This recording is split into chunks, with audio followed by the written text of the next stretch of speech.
Assalamualaikum warahmatullahi wabarakatuh. Pada kesempatan kali ini saya akan melanjutkan video tutorial tentang pembuatan aplikasi SPP dalam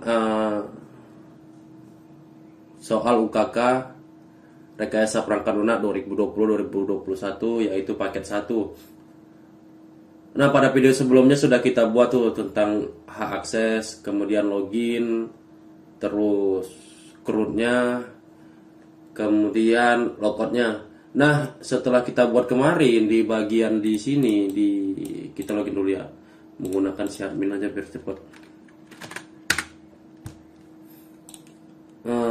Kalau jumpa error gini kita kasih gini aja, nanti kita perbaiki aja lagi nih. Aksi sama dengan. Kemudian kita mau dilihat.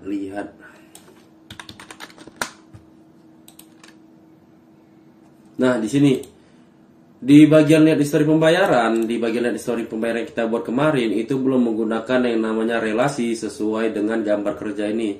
Nah, pada gambar kerja ini itu ada banyak di sini relasi yang diberikan, di mana tabel petugas mempunyai relasi dengan tabel pembayaran mempunyai relasi dengan tabel siswa, dan tabel siswa mempunyai relasi dengan tabel kelas dan tabel SPP. Nah, nanti kita perbaiki di bagian lihat history pembayaran ya. Kita kembali ke codingnya nih, dimana di bagian lihat histori pembayaran di sini di codingnya kita ubah.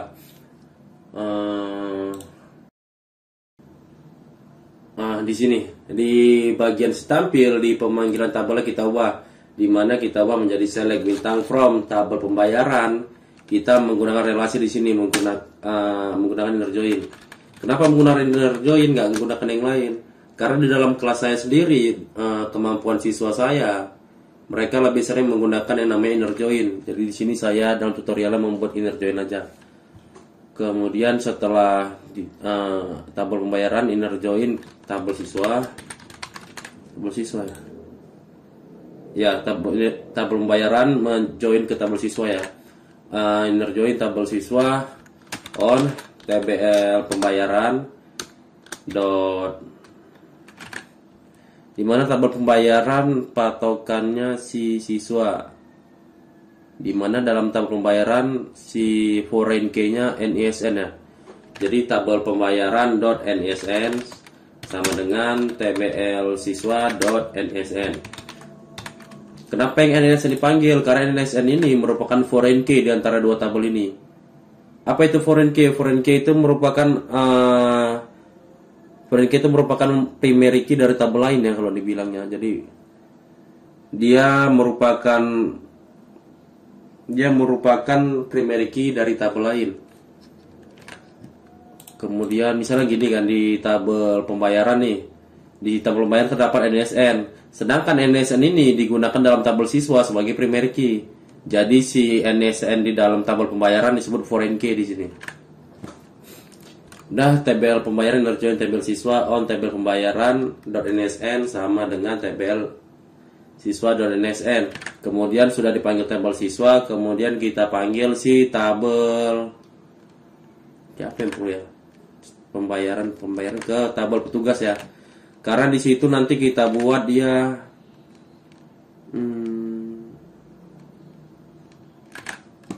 setelah membuat ID pembayaran, ID petugas. Seharusnya dia setelah ID pembayaran, ID petugas, kemudian nama petugas yang masukkan, kemudian ID NSN siswanya, kemudian nama siswa, baru kelas siswa dan jurusan siswa dan lain-lain secara berurut. Di sini nanti kita ubah. Berarti yang pertama kita buat tabel siswa, di mana tabel pembayaran NSN sama dengan tabel siswa dan NSN. Kita pakai lagi inner join.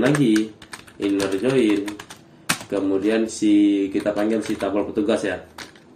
Tabel petugas di mana on tbl petugas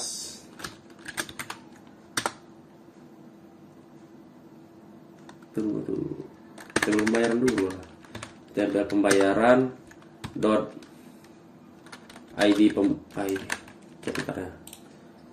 ID pembayaran di ID petugas ID petugas sama dengan tbl petugas dot ID petugas. Jadi nanti gini, misalnya di tabel pembayaran. Di tabel pembayaran kita memanggil si siswa nih, kan gini di saat entry pembayaran. Di sini di entry pembayaran, di situ kan masuk ada NSN nih. NSN ini nantinya kita satukan di dalam kepada si tabel siswa ya. Jadi gini, misalnya melakukan pembayaran kan, seorang siswa melakukan pembayaran nih, dimasukkanlah NSN di sini. Kemudian ketika disimpan di bagian lihat entry pembayaran. Lihat history pembayaran di sini. Itu setelah disimpan NSN-nya, dia bakal muncul namanya ya. Dia bakal muncul nama siswanya nanti di sini. Ini nanti kita ubah ya. Kita muncul nama siswanya di sini, kemudian kelasnya, kemudian jurusannya, dan seterusnya sampai semua siap. Jadi di situ kita gunakan relasi antara tabel pembayaran dengan tabel siswa. Jadi nanti saat kita menginputkan data, kita cuma perlu menginputkan si NISN siswanya aja gitu. Jadi kita nggak perlu menginputkan yang nama siswanya, kelas siswanya, jurusannya nggak perlu. Kemudian nanti nggak perlu kita menginputkan lagi nama petugasnya, nama petugas, apa lagi ya. Pokoknya kita nggak perlu lagi lah menginput data-data yang sudah ada dalam tabel gitu. Jadi kita tinggal manggil aja menggunakan relasi ini. Tabel pembayaran petugas on. On lagi, inner join lagi. Inner join setelah si petugas. Setelah si petugas kita balik ke SPP siswa dot SPP, kemudian kelas kelas. Oke.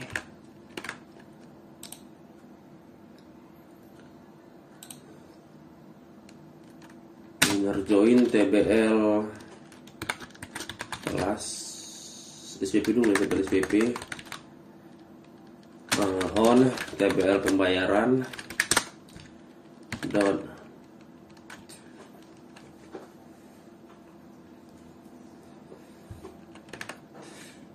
ID SPP sama dengan TBL SPP dot ID SPP. Kemudian kita inner join lagi di mana si tabel kelas yang dipanggil tabel kelas, ID kelasnya merupakan foreign key di siswa ya. Jadi kita inner join TBL siswa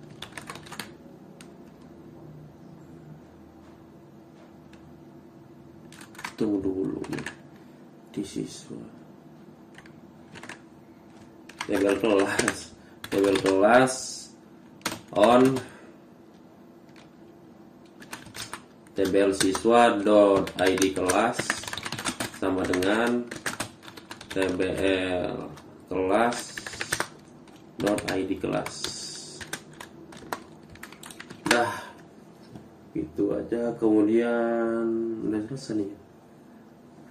Jadi gini, semua tabel udah kita panggil jadi satu di sini. Dimana jika tabel pembayaran NISN-nya sama dengan tabel siswa NISN-nya, kemudian tabel petugas, di mana tabel pembayaran sama dengan ID petugasnya dan tabel petugas ID petugas. Kemudian di dalam tabel SPP, di mana ID SPP-nya sama dengan ID SPP yang ada di tabel SPP. Kemudian di tabel siswa, ID kelasnya sama dengan ID kelas yang ada di tabel kelas. Kemudian kita belum buat patokannya nih, patokan utamanya nih. Karena kan kita di bagian lihat pembayaran nanti kita mau buat si siswanya itu kan nampil datanya, di mana patokan utamanya tuh yaitu NISN-nya ya. Kenapa NISN-nya? Karena biar saat si siswa login dia datanya hanya menampilkan data si siswa yang login itu aja gitu.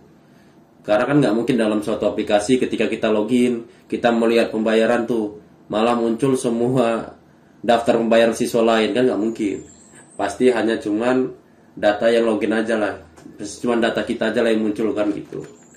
Dari sini kita buat patokan utamanya menggunakan clause where TBL pembayaran dot NISN sama dengan TBL siswa dot NISN. Udah Kemudian di sini kita susun ya. Setelah ID pembayaran, kita tap di sini. Setelah ID pembayaran, kemudian ID petugas. Setelah ID petugas, kita tambahkan lagi. Ini kita tambahkan lagi yang untuk bagian di sini nanti, biar sininya nambah gitu. Setelah ID petugas, kita panggil siapa nih? Nama petugas ya. Di nama petugas kita buat apa tabelnya? Nama petugas, tabel petugas. Di mana nama petugas ya, nama underscore petugas. Nama underscore petugas. Kemudian setelah nama petugasnya itu aja ya. Kemudian setelah nama petugas, habis baru kita manggil si bagian tabel siswa nih. Kita panggil NSN-nya. Kemudian kita copy aja biar cepat. Biar cepat ya. NSN yang bawah ini kita ubah jadi nama ya. Tabel siswa, siap NSN, nama ya. Nama, setelah nama kita masukkan di sini ID kelas. Kemudian setelah ID kelas kita masukkan dulu ID SPP ada nggak ya?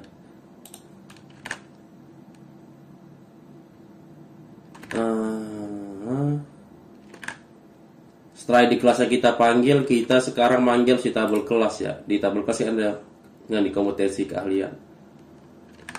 Kayaknya si ID kelas nggak usah kita panggil lah. ID kelas nggak perlu dipanggil ya kan? ID kelas nggak usah dipanggil lah. Kita panggil aja si nama kelas dan si kompetensi keahlian yang di sini ya. Kemudian setelah itu, setelah kompetensi keahlian, dia masuk ke tanggal bayar. Tanggal bayar ambil mana dia? Tanggal bayar, bulan dibayar, tahun dibayar, input manual ya. Kemudian ID SPP. Kemudian di dalam tabel ID SPP ada apa aja tuh? Tabel ID SPP.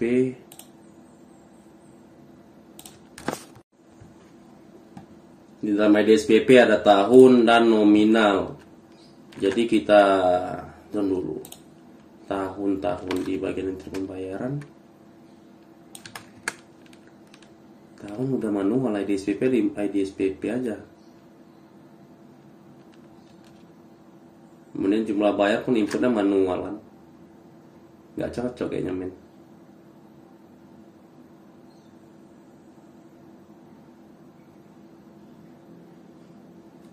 Seharusnya jumlah bayar ini nggak usah dibuat ya kan. Karena maunya nanti saat ID SPP dimasukkan, misalnya SPP pertama nih, langsung muncul nominalnya berapa, kan gitu. Nanti kita hapus saja nih jumlah bayar nih, nggak sesuai, kayaknya. Nggak kompleks kalau dibilang. Jadi setelah ID SPP, kita mau dia nampilkan tahunnya. Kita masuk ke tabel SPP ya, di mana tahun panggil. Kemudian setelah tahun dia manggil si jumlah bayar yang namanya nominal. Dia manggil si nominal. Udah, sekarang kita tengok tabelnya, kita refresh, dilihat entry pembayaran. Nah, jadi gini dia setelah masuk ID pembayaran, kemudian ID petugas. Ini kok petugas nih? Bentar. Nama petugas kok petugas men. Coba entar tabel petugas. Oh iya ya. Karena si nomor 2 memang namanya petugas dibuat. Nanti kita buat satu aja lah. Kita tambahan aja lah di sini ya. Mana? Nggak usah lah. Di tabel pembayarannya kita ubah aja lah ya kan. Mana yang 2 ini? Jadi si 1 aja dia si. Jadi petugasnya nampak namanya gitu, nggak petugas. Itu kayak gini. Jadi si dia ID pembayaran 2, di mana yang masukkan datanya yaitu ID petugas 1.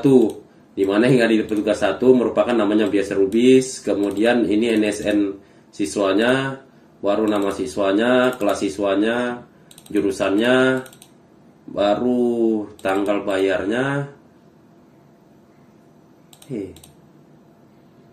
Nggak kompleks. Kita betulnya dulu. Nah, di sini kita buat ID pembayaran, ID petugas. Kita main cepat aja, jadi main copy paste.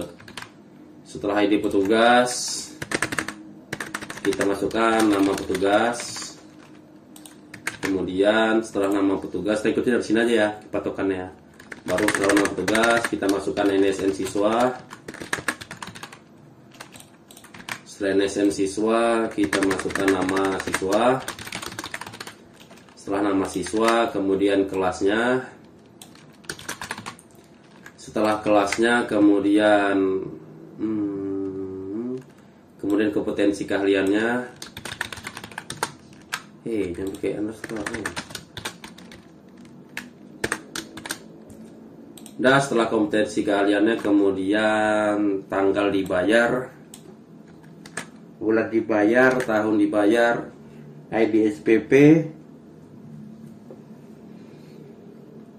ID SPP, tunggu dulu, seharusnya tahun dibayar nggak perlu perlu deh. ID SPP, kemudian jumlah bayar jangan jumlah bayar, nominal aja, nominal tahun. Nah, jadinya kayak gini. Jadi ID pembayarannya 2, ID petugasnya si 1, dimana yang mempunyai ID petugas 1 yaitu biasa Rubis.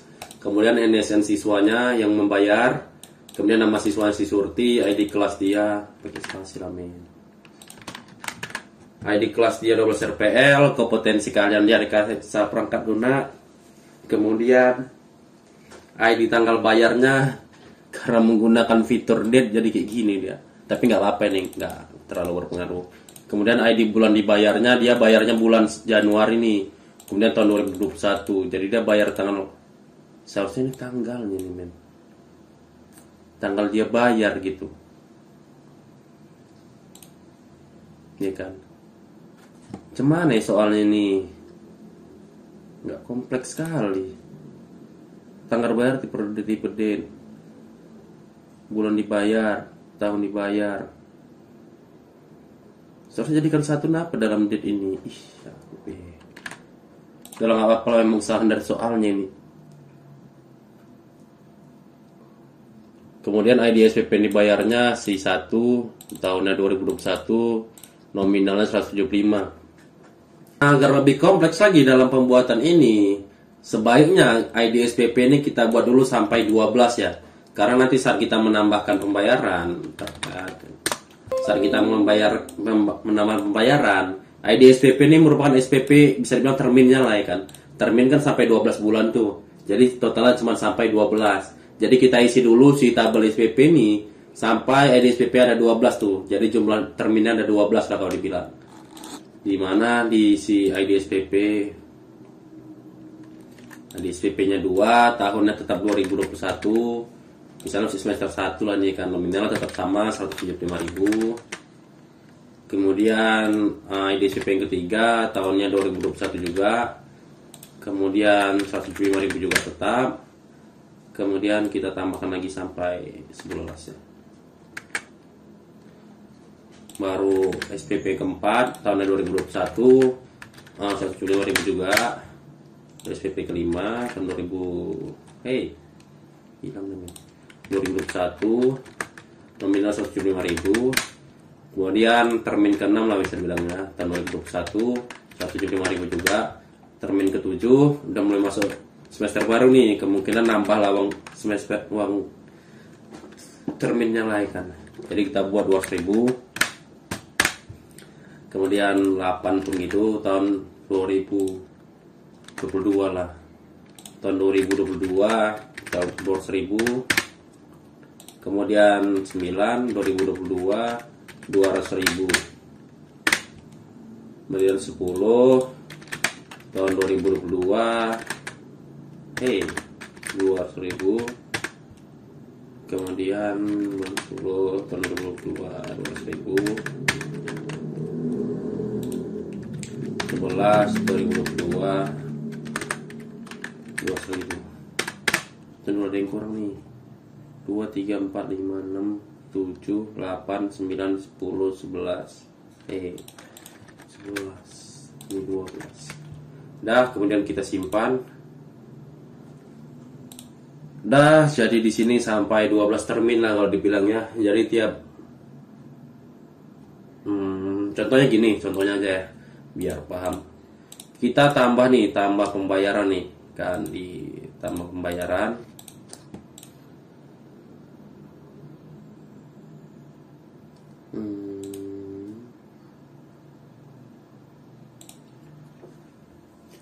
Nah, di tabel pembayaran nih kita misalnya entry pembayaran kan. Di sini kita buat ID pembayarannya ya, ID pembayaran kita buat yang ketiga lah misalnya. Karena kalau kita buat 003 pun percuma, karena tipe data si ID pembayaran ini integer. Jadi integer tuh nggak bakal nerima data yang diawali dengan angka 0. Maka nanti nolnya dapatnya bakal jadi 3 gini juga. Kemudian ID petugasnya, ID petugas yang membayar siapa, si satu aja kita buat. Kemudian NSN-nya kita buat 270911 gitu contohnya ya. Kemudian NSN siswa belum udah dibuat men. Jadi kita buat siswa dulu lagi nih. Ya, biar paham lah. Tanggal bayar, bulan bayarnya asal aja kita buat ya. Ada SPP yang kedua. Kita buat tetap si Tejo aja lah ya kan. Si Paijo aja kita buat. Si Paijo, si Surti aja lah. Si Surti nih, kita buat si Surti, dia melakukan pembayaran yang kedua, dimana jumlah bayar seharusnya nggak usah ini men.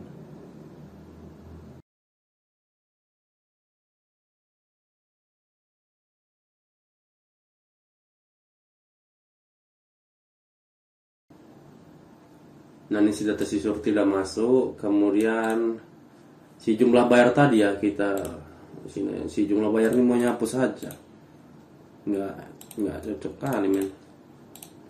Entry pembayaran, cari jumlah bayar. Di sini jumlah bayar kita hapus. Jumlah bayar kita hapus. Insert into jumlah bayar pun kita hapus.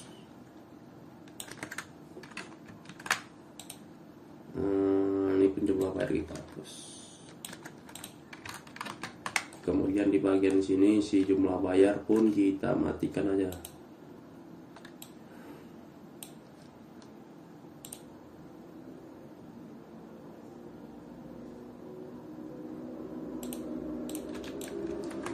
Nah, kita coba lagi ya. Kita refresh. Masukkan pembayaran yang keempat, dimana yang membayarnya si satu aja dulu karena cuma dia yang ada namanya. Yang lain petugas sama admin. NSN-nya kita masukkan NSN si Surti tadi ya, 0300. Tanggalnya kita buat kayak bulan April aja lah. Bulannya bulan bayarnya, dia bulan bayar April. Tahun bayar 2021. Sebenarnya udah termasuk di sini juga sih. Tapi kenapa harus ada kayak gini? Yang soalnya salah ini. Kemudian di SPP ketiga dia membayar termin yang ketiga ya. Kemudian kita disimpan dan berhasil. Jadi si itu ya hapus aja ya, biar lebih simple lah gitu. Nah kemudian untuk di si ini udah berhasil ya. Cuman sini masih ada masuk nama si Paijo nih. Nanti kita perbaiki di bagian hak akses ya. Di hak akses nanti ada yang kita tambah, kita buat di mana menampilkan yang hanya NSN-nya sesuai dengan si loginnya gitulah. Kemudian itu tidak dibuat video selanjutnya aja ya. Kemudian setelah buat ini, kita masuk ke bagian entry pembayaran ya. Karena di bagian entry pembayaran ini masih kurang nih. Kan di bagian entry pembayaran tuh petugas bisa ngedit ya, bisa ngubah, bisa melihat data-data yang ditambahkan. Seharusnya dia nampilkan semua tabelnya di sini nih, di bagian bawah sini.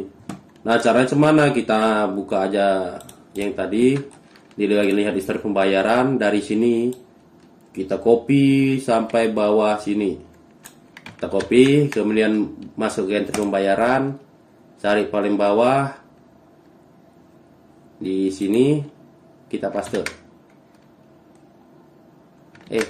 Di bawahnya sini kita pastekan, simpan.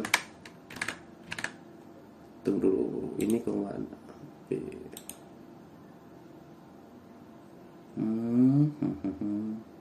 kurang PHP. Dah, kita coba entry pembayaran, kita refresh, dah nampil.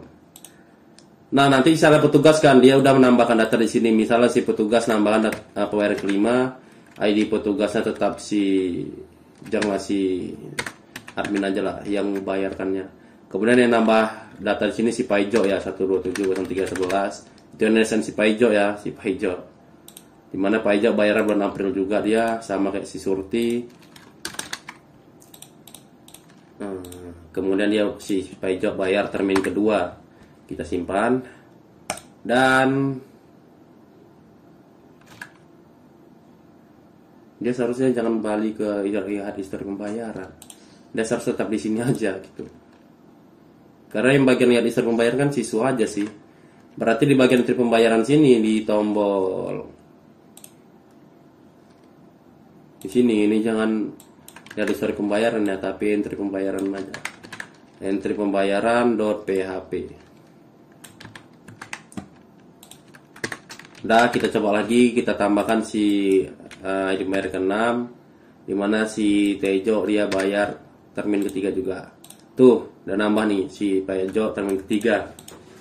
Nah, masalahnya di sini, ketika nanti saat data siswa, kan siswa ada banyak tuh. Ketika semua siswa melakukan pembayaran, ini tabelnya bisa sampai 300 lebih nih. Kalau misalnya nantinya si petugas mau melakukan perubahan atau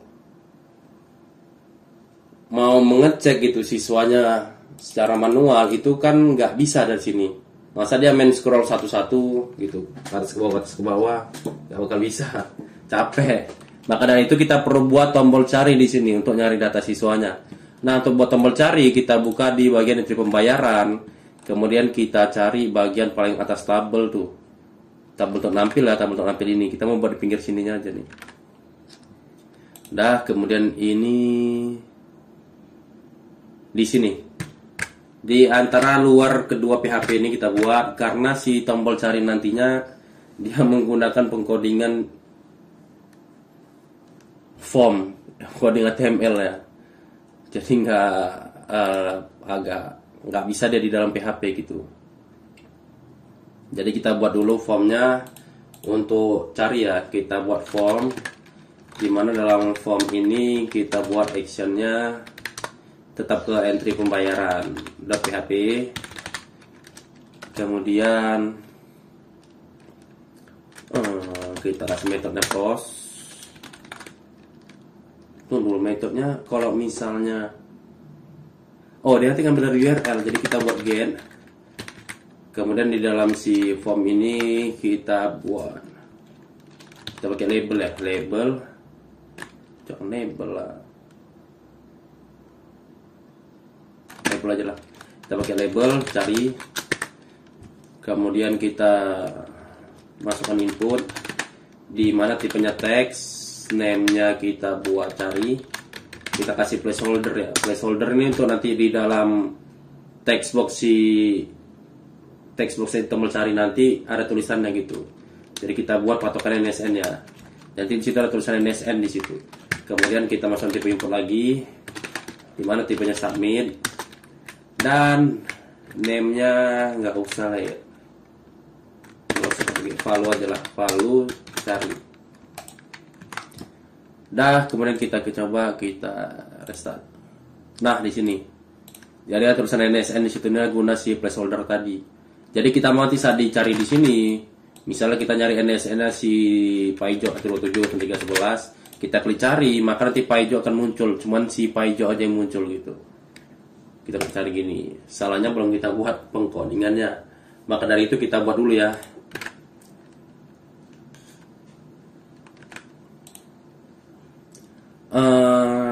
Oke. Setelah ini udah dibuat, kita masuk ke bagian si PHP ini ya. Di dalam PHP ini ada yang kita ubah, dimana kita menggunakan yang namanya iset lagi di sini. Kita pakai if iset, karena di sini kita pakai cari ya. Tipe submit, name cari. Jadi jika iset get jika isen get cari, jadi nanti jika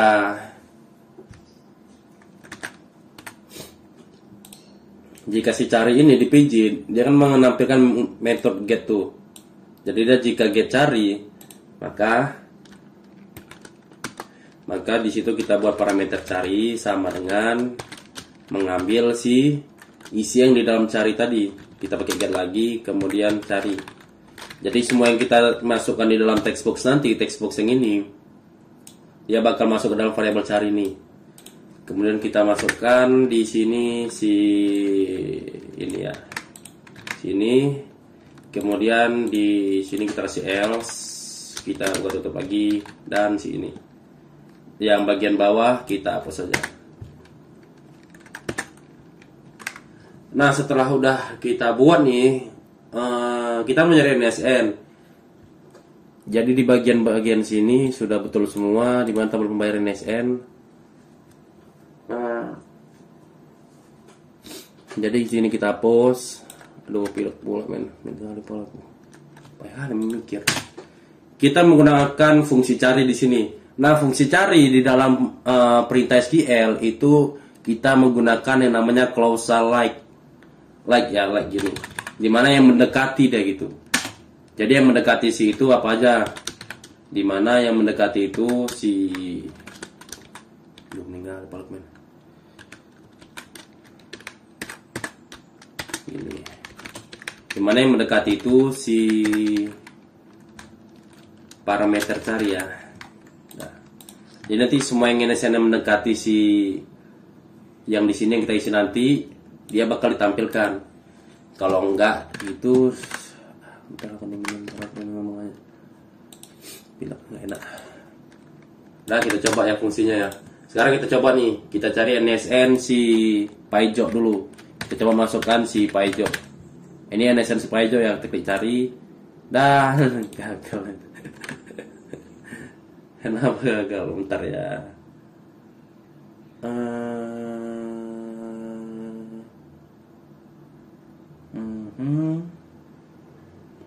Di mana nih?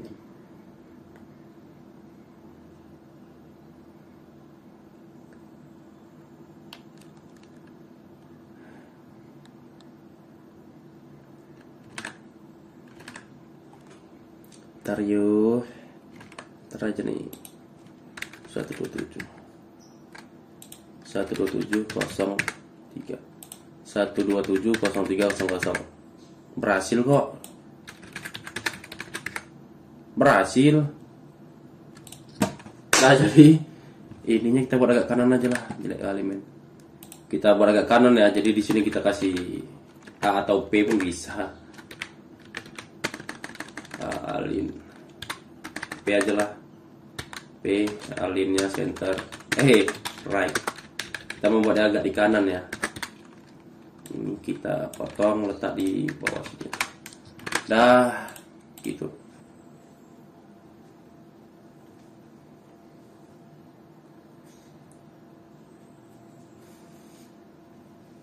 Untuk buat video selanjutnya apa ya?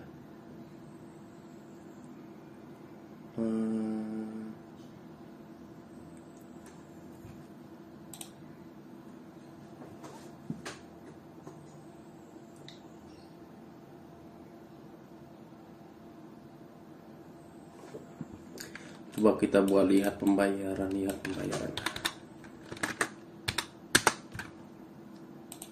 nanti ini kita betul lihat lagi di sana jelek kali masih. Atau di sini kita buat tombol cari. Janganlah. Kalau misalnya buat tombol cari pun bisa sih. Udah kita aja lah. Udah sekian video dari saya. Jika ada salah, mohon maaf. Sekian dari saya. Terima kasih. Assalamualaikum warahmatullahi wabarakatuh.